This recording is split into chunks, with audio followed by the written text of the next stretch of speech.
Hello guys, kumusta kayo dyan? For today's video, gagawa tayo ng chocolate crinkles. Samahan nyo ako hanggang sa matapos. Start na tayo. Ito, may 2 cups ako ng flour.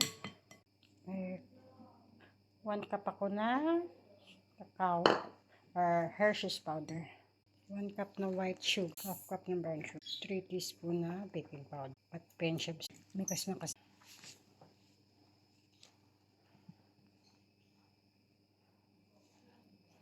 Mekas lang until we combine.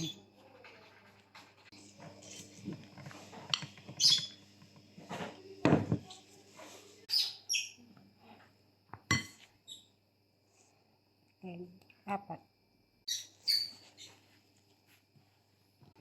Butter.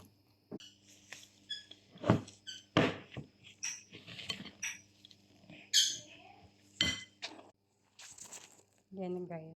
May nakaprepare akong sugar powder.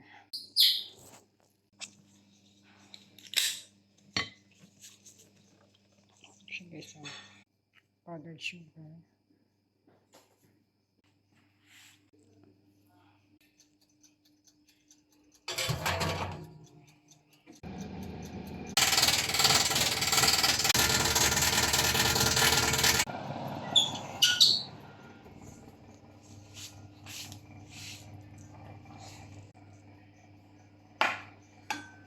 Thank you for watching. Bye guys. Please follow and like my Facebook, George Vlog. Thank you very much guys.